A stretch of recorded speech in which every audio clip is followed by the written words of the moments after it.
怪一不小心和你产生交集，在海时光编剧变了好多剧情，心里的天平慢慢偏移，从看不惯你到变清晰。想在你世界里刻下我的印记，要用多少力气，爱才能被允许？我们的手分开的间隙，要多久才能变亲密？你看天边的流星，来自最遥远基地，找寻了几个世纪，却如此坚定不移，以星星的名义许下了决心。你是最美的秘密，变成身边的流星，守护你所有真心，不怕路途的远近，我会降落你心底。曾经有你一起交换回忆，变成不变的约定。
女士，您是不是在找孩子？你是？我现在严重怀疑您所带的孩子跟您的关系。你说什么？我有些话想要问您。你没有这个权利吧？想玩这个吗？来，1、2、3，坐好坐好。你看，现在滑过去，好不好玩？来，下来，再玩一次。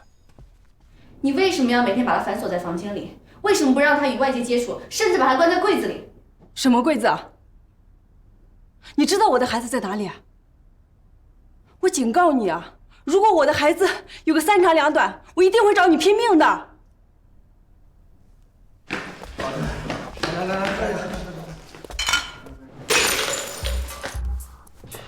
你看，大哥，这帮人，来，叔叔抱你起来，来，你呀，先在这儿等叔叔，叔叔去把那玻璃瓶收拾一下，好不好？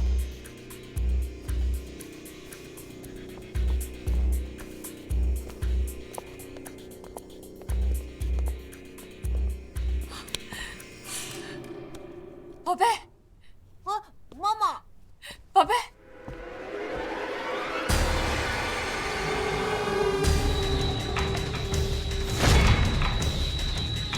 不要！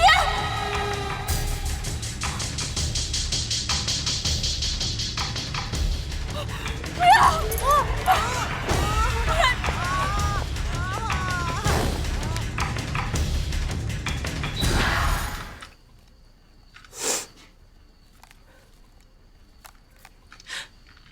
他有自闭症，他身上所有的伤都是他自己造成的。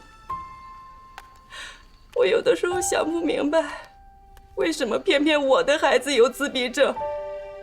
我到底是做错了什么？老天要这样惩罚我？我前夫和他的家人一直埋怨我，说是因为我长时间在外面出差，缺乏对孩子的陪伴，才造成了孩子今天的病情。可是我一直在努力的做一个好母亲，我努力的工作，拼命的赚钱，就是想以后，即便是我不在这个世界上了，他也可以像一个正常孩子一样生存。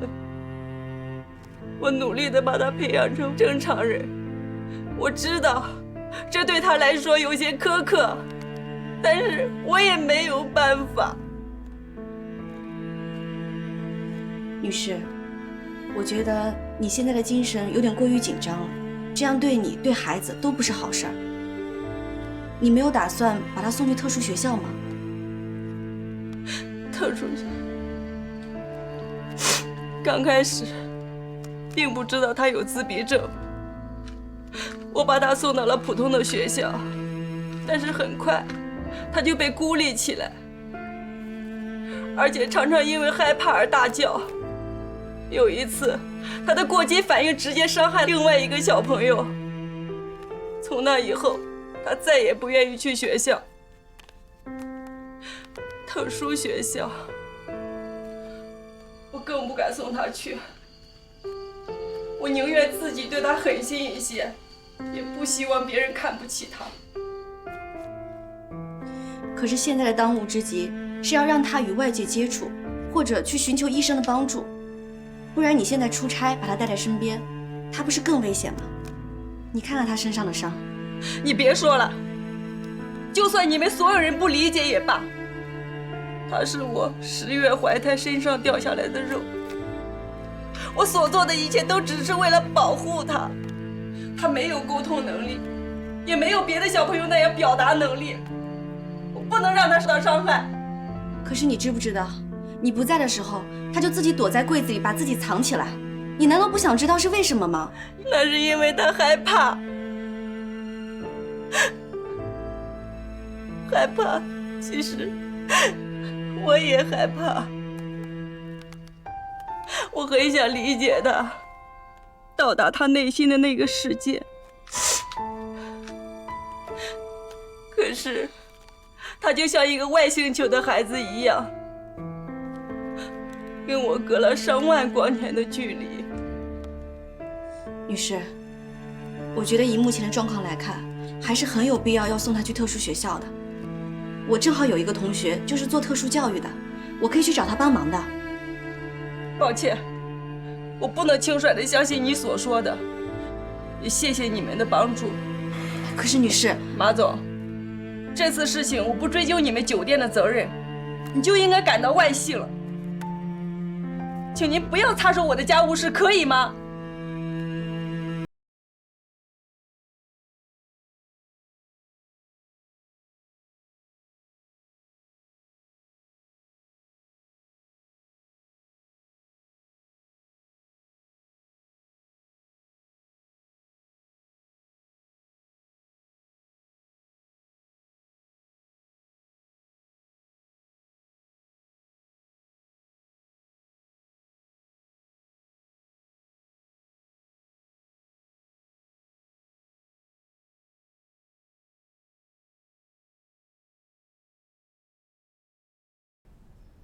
我们明天见。老板，我觉得不用多此一举了，他不是没闹事儿吗？等他走不就完了？您那也别管这事儿了，万一又惹出什么事儿来，咱可吃不了兜着走。不行，这件事情既然已经被我知道了，那我就不能不管。一个孩子自我封闭就已经够可怜了，还要强行和这个世界隔绝，我看不下去。我同意。你当然同意，他说什么你不同意？哦，你说什么呢？没事没事没事，还乱说呢干活去了干活去。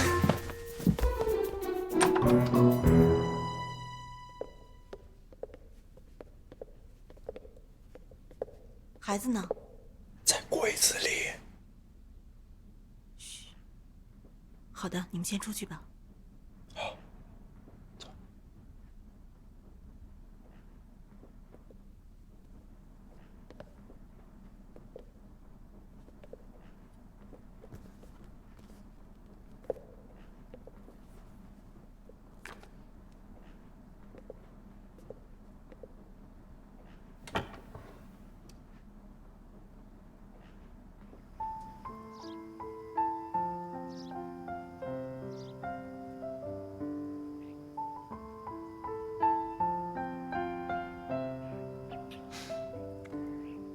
你小时候一定很好看吧？刚才你说到孩子与世界隔绝的时候，突然就好认真，就像你也有童年阴影一样。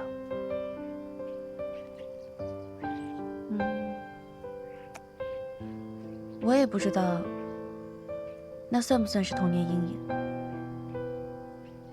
不过我小时候真的很孤单，也很寂寞。那个时候妈妈很忙，总是把我一个人留在家里。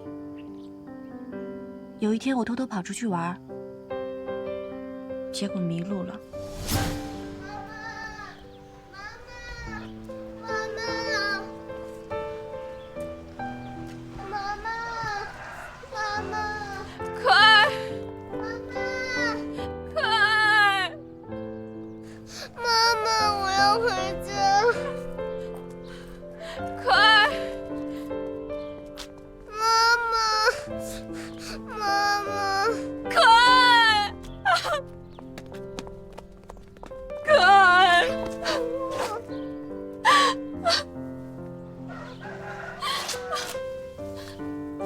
你去哪里了？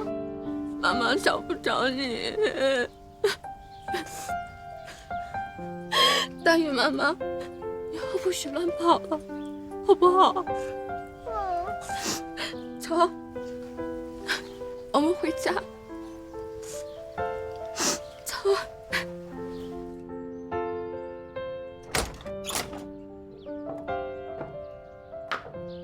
妈妈，我要跟你一起去。小可爱，妈妈要去上班，你要乖乖在家待着，好不好？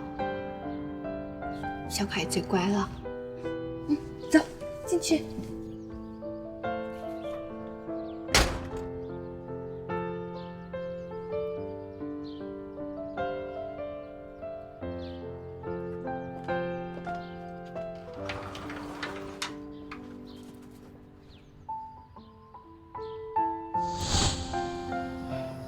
再后来，妈妈出去加班，怕我又走丢了，就把我一个人反锁在家里。那个时候真的觉得很孤单，我常常一个人看着窗外的蓝天、白云，还有阳光。我总是想，要是能有一个小伙伴陪着我，该有多好。可是我总是一个人在家。其实我特别想拥有一个无忧无虑又自由自在的童年。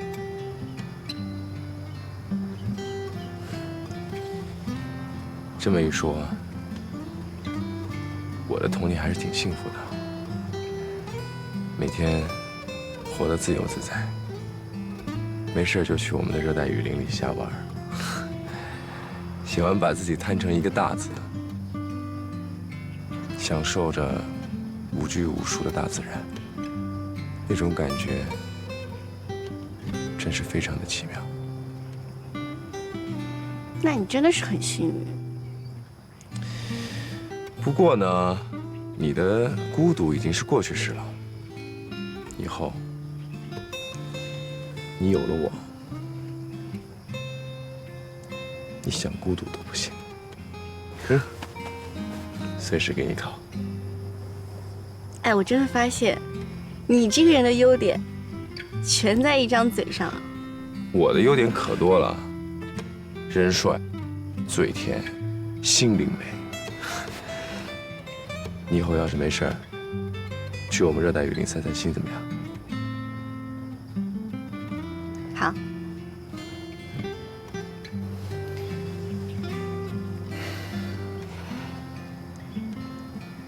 今天阳光真好。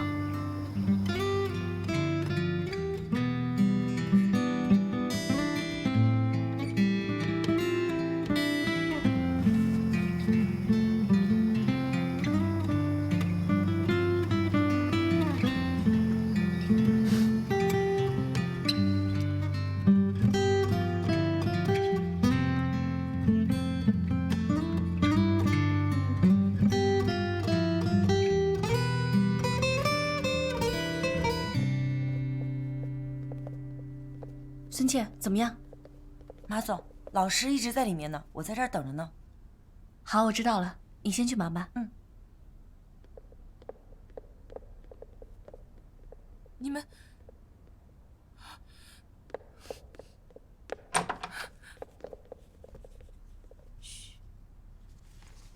这是谁呢？妈妈哭。妈妈经常抱着你哭吗？妈妈不哭啊，不哭啊，宝贝真乖。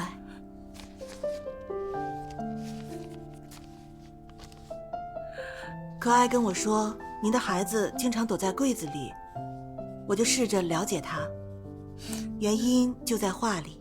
学校对于他来说是一个危险的地方，他推倒别的孩子，其实是一种自我保护。其实这画就是原因。之后应该是躲进柜子里，他认为柜子才是最安全的地方。这些我都不知道。很多自闭症的孩子都喜欢画画，他们认为画画是一种表达自己的方式。他们的开心与不开心、焦虑以及暴躁，都是有原因的，只不过他们比起常人来说更难发现。你们作为他们的父母，就应该更要细心啊。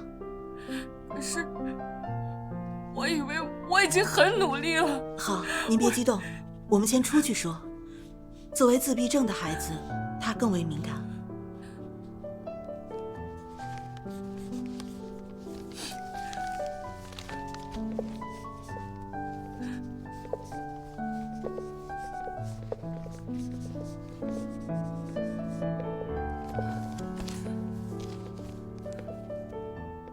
我之所以想和您聊聊，是因为我觉得您现在精神上的压力太过大，可能是需要一些心理上的治疗吧。我有什么问题？可爱大概跟我说了一下关于您的情况。您现在长期处于一种高度紧张状态，而且一直活在内疚当中。我只想告诉您的是，所谓您前夫说的那些关于责备你疏于陪伴孩子的话，其实是一种错误的观点。就好像是我们自闭症领域所提出来的关于冰箱母亲的概论，已经被学术界证明是一种谬误。所以我建议您可以多去看一些关于自闭症方面的书，这样可以多去了解您的孩子，也可以更好地了解您自己。老师，您说我是不是错了？我一直想把孩子像正常孩子一样培养。不管他是成为原来的样子，还是您不断地让他去适应新的生活，这都是需要你们父母去做的。但对于我来说，这是无解的。我的建议是顺其自然，加以引导。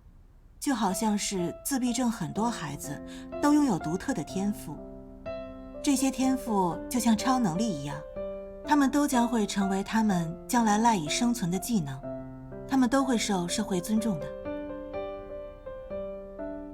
其实他真的很聪明，各种复杂的拼图他都能很快地完成，就连夏雨欣给他的魔方，他都能够在很短的时间内就玩得很熟练。女士，我真的觉得像他这个年龄的孩子，开心才是最重要的。谢谢你们，我会尽自己最大的努力，给他一个舒适的空间。自闭症的孩子学会社交的能力是有可能的，但这要求他们从头开始学的东西，甚至要比常人学习的还要多。所以他们要求拥有独特的技能，而且也要求拥有独特的父母，也是强大的后盾。所以我建议您带他去一个特殊学校，给他一个舒适宽松的环境。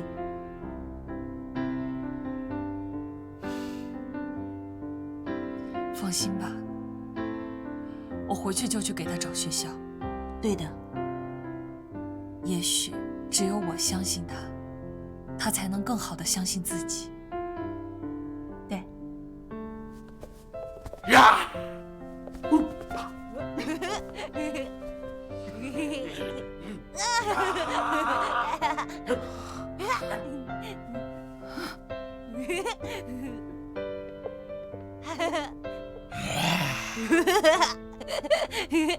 是这样？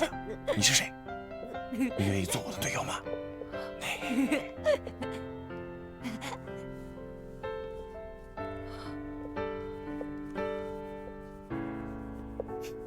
笑什么呀？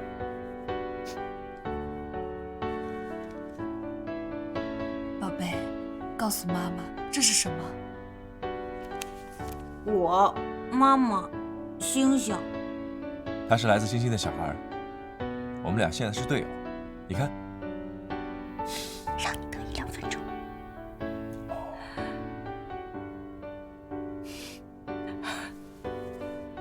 宝贝，以后妈妈都会陪你看星星的。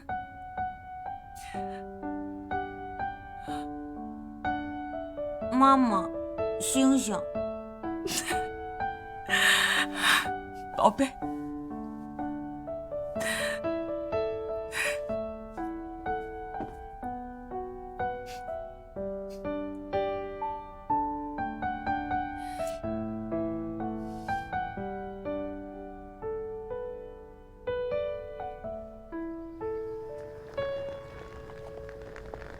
马总，您别送了，留步吧。别客气。这次的事情真的很谢谢你。你最应该谢的是你自己，你太辛苦了。以后的路还长，有什么需要我们帮忙的，可以随时来找我们。对，找我们就好了。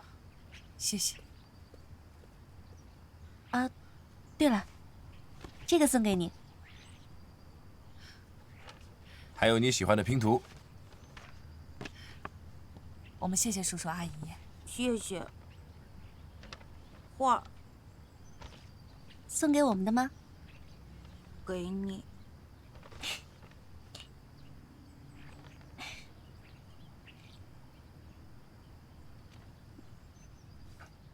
你教的吧？这跟我有什么关系？他虽然不会说，但他这话是在谢谢你们。哎，你不觉得很像结婚照吗？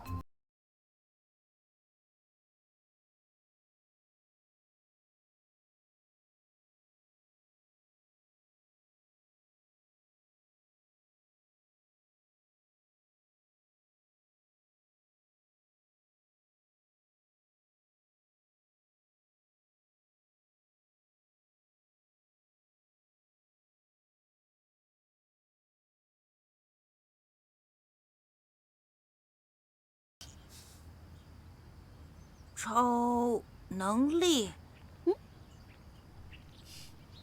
好了，马总，那我们就先走了。要乖乖听妈妈的话哦。跟叔叔阿姨拜拜。拜拜。拜拜，小超人。拜拜。来，宝贝，来，走了，拜拜，拜拜。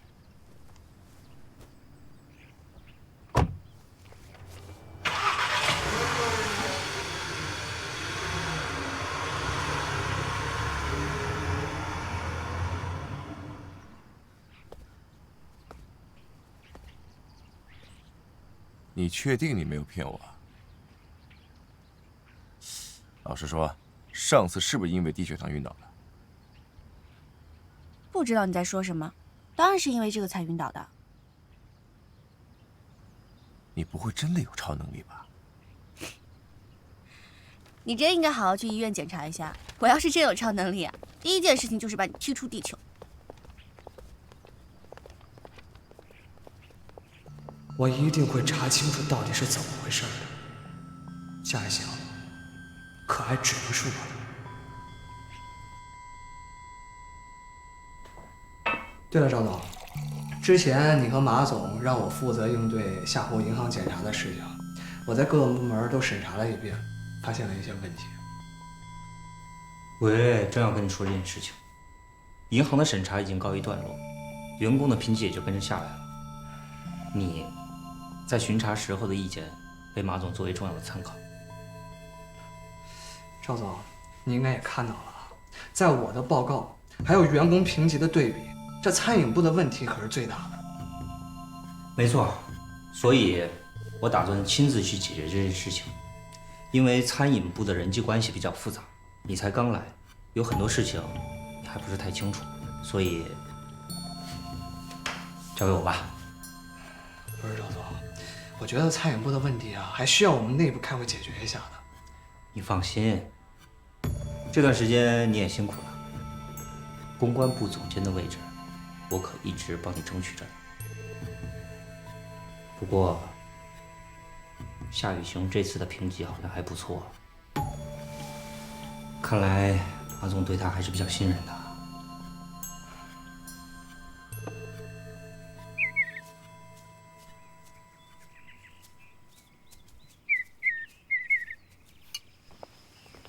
嘿，夏雨行，马总，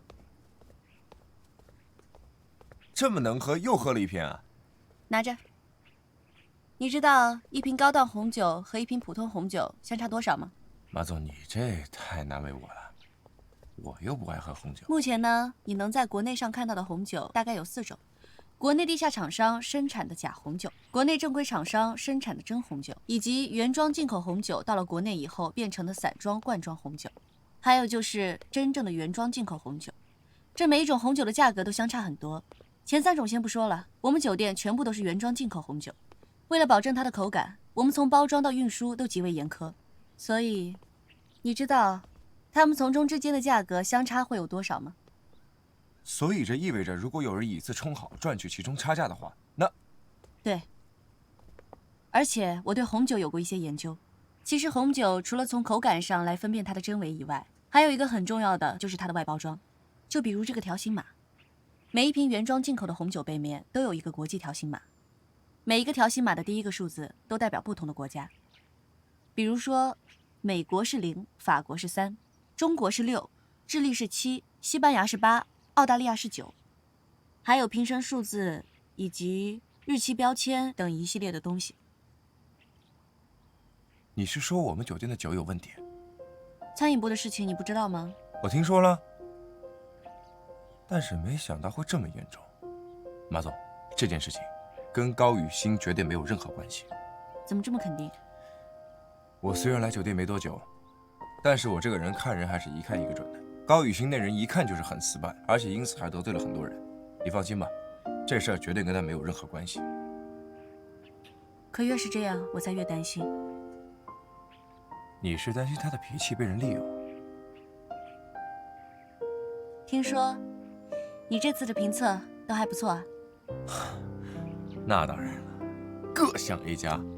所以马总，我什么时候才能回到第一助理的位置上？韩元斌最近发现了一些餐饮部的问题，餐饮部的事儿呢，会牵连到市场部，所以我觉得最近酒店会有一些人事变动，到时候通知你吧。好吧，这件事儿要不要我帮忙？需要的话告诉你。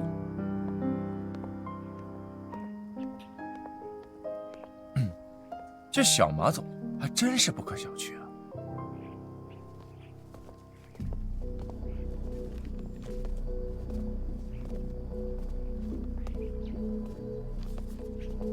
高总，不要有抵触情绪。就算问题不是韩元斌查出来的，餐饮部的事情还是要解决一下的。我怎么会有抵触情绪？我只是抵触你而已。餐饮部的问题自然要解决，不过我倒是希望韩元斌真有本事，去好好彻查一番。我一定会好好谢谢他。那很遗憾，看来你只能谢谢我了。你什么意思啊？韩元斌刚到 JR 没多久，这么多事情他忙不过来。他已经给马总建议，因为餐饮部的问题比较复杂，所以由我亲自解决。什么？你？对，所以希望高总可以配合。你来接手解决餐饮部的问题？哼！赵清风，你知不知道，餐饮部最大的问题就是你？高总啊，说话要注意分寸，我们平常市场部跟餐饮部交集的确很多，但是你也不能血口喷人。我血口喷人？哼！从市场部到餐饮部的利益链条是怎样被操控的？赵清风，你心知肚明。高雨欣，我希望你清楚，现在出问题的是你餐饮部，该负责任的也是你。高总，可能需要你暂时停职，然后把餐饮部所有的问题汇总，给我写一份书面的检讨。不必了。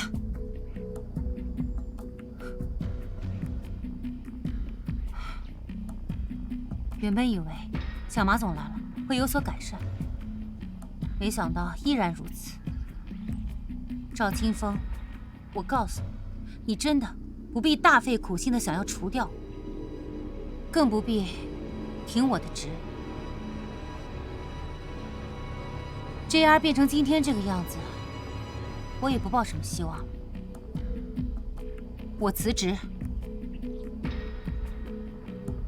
那高总可得想清楚了。你放心，我想得很清楚，我立马就走。我的时间很宝贵，我不愿跟你这种小人在这儿宫斗，更不愿在这种藏污纳垢的地方多待1分钟。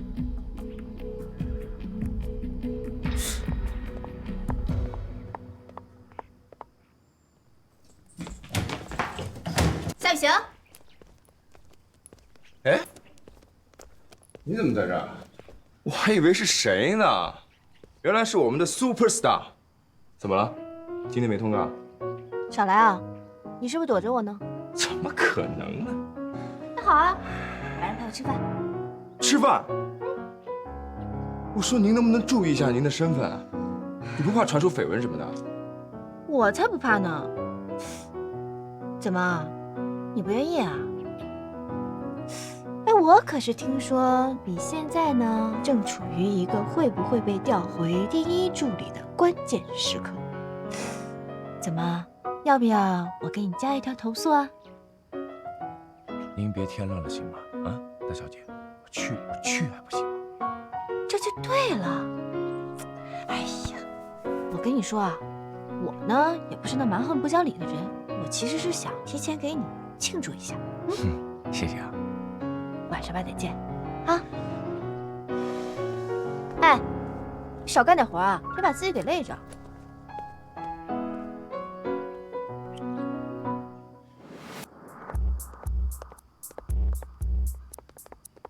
高总，您稍等一下。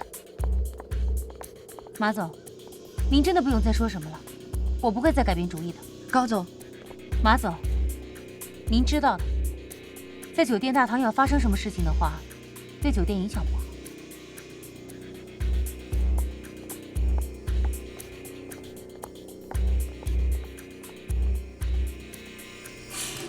高总辞职，他的交接工作已经做成了资料，交给了他的秘书。滕总，您觉得谁来接替他的位置比较合适？赵总，之前韩元斌来给我交接工作的时候，确实也说过，他刚来 JR， 所以需要您的协助。餐饮部一些重要的问题我都交给您来解决。当时您也跟我沟通，说的是会先让高总提交一份申诉报告，所以我很奇怪，为什么他会突然离职呢？马总，您才刚来没多久，很多事情您还不太清楚。这个高总啊，平时工作的时候就马马虎虎，不求甚解，所以才导致餐饮部出现了这么多的漏洞。我呢，就是说了他2句，让他写一份申诉，为自己辩解，结果他就接受不了了，觉得这是挑战他的尊严。马总，高总的确是这样的人，平时就喜欢高高在上，受不得一点委屈。是啊，高总的脾气就是黑白太过于分明，跟他相处起来压力很大的。所以我听各位在座的意思就是，餐饮部所有的问题都只在于高雨欣个人身上，是这样吗？马总，高总这件事情，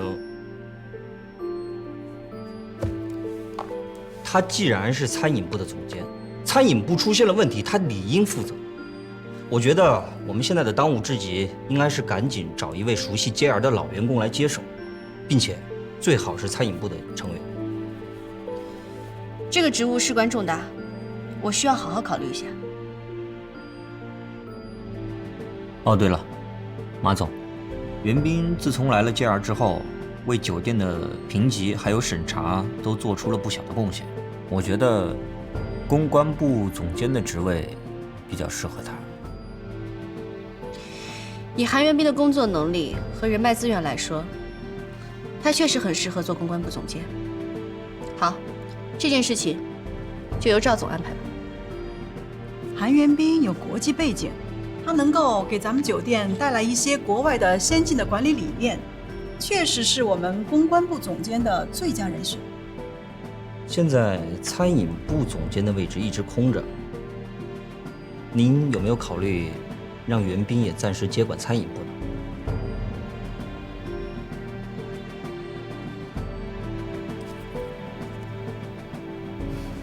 好吧，在我们找到合适的新任餐饮部总监之前，就先让新任的公关部总监韩元斌先生暂代这一职务吧。哎，没想到高总就这么走了。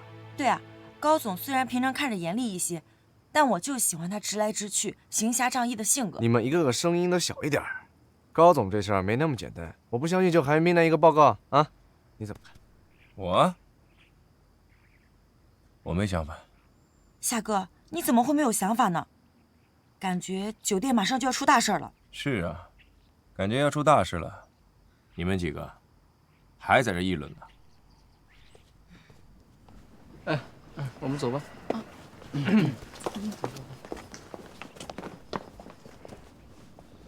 韩总现在是双料总监了，怎么着都有自己的办公室吧？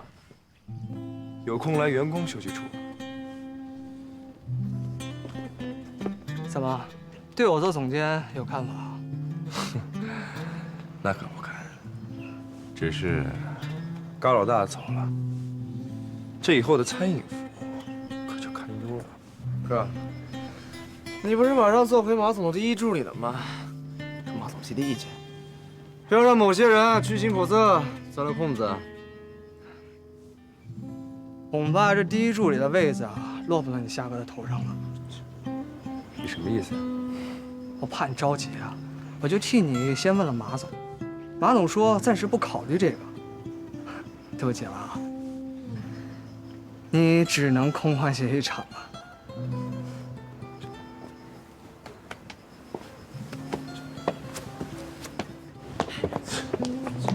牛什么呀？还真把自己当韩总啊？话不是这么说的，现在临时应对银行下户检查，巡查各部门，这权力已经是钦差大臣了呀。哎，还有啊，他现在还督促各部门整改，这不是拿到尚方宝剑了吗？现在呀，又升职成为公关部总监和餐饮部代总监。哼，这个韩总管呀，真的是深得马总的心呐。马总也真是的，怎么会把这么重要的位置留给他呢？这你就不懂了吧？这个韩元斌刚来酒店不久，和各部门的人都不熟，所以啊，马总一定是认为他能够最大程度的做到客观。夏哥，那要这么说，你可惨了。哼，我行得正，坐得端，怕他啊？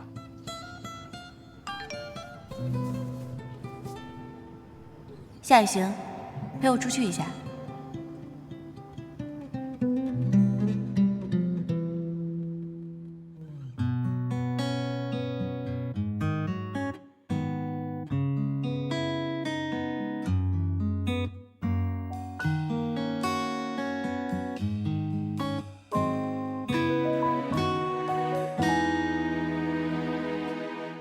都怪一不小心和你产生交集，在海时光编剧，编了好多剧情，心里的天平慢慢偏移，从看不惯你到变清晰。想在你世界里刻下我的印记，要用多少力气，爱才能被允许？好看吗？这个？我看看。好看啊！好看。走啦，什么眼光？走啊！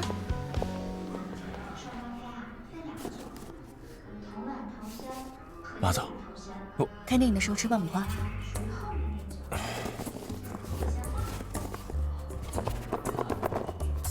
啊，吃完了，可以聊工作了吧？嘘，看电影的时候不要说话。可是马总，你不……看电影别说话。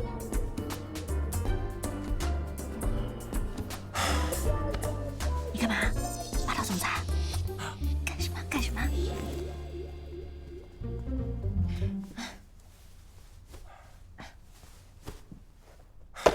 今天一天了，我一直在跟你聊工作的问题，你就一直打断我，一直不许我说话。你到底什么意思啊？我这几天呢，确实很累，也很辛苦。嗯，高总的事情也让我很心烦，所以我不想要一直聊工作。你呢，各项表现都这么好，都是 A 加，我也带你买衣服、逛街、看电影了。你知道的，我要的并不是庆祝，只是我工作这么优秀，咱们俩的赌约是不是我赢了？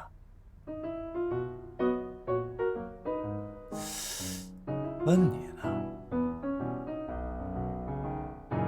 我问你个问题啊，你每天这么努力的工作，就只是为了赢这个赌约吗？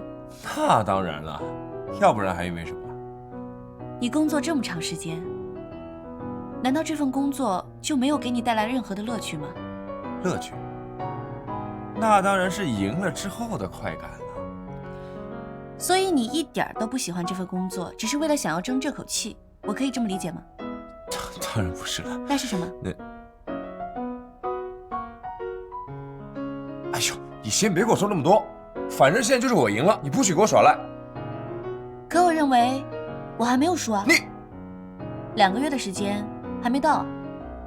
哼，就知道你有后招，就知道你没那么容易认输，所以才到现在都不把我调回去。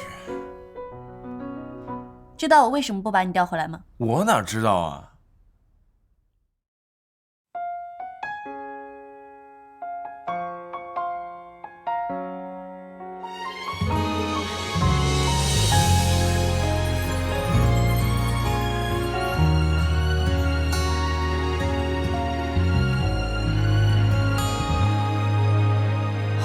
天空突然落下这脆弱的雪花，飘在我心上，和我一起融化。狼狈不堪的人，在孤独的分岔口挣扎，很快到终点了，能让你停下吗？该怎么说才靠近我？我们之间永远留下空格。也许我们是乘客，需要慢慢去懂得。爱像一班长途列车，危险时候互相拉扯。没有终点的乘客。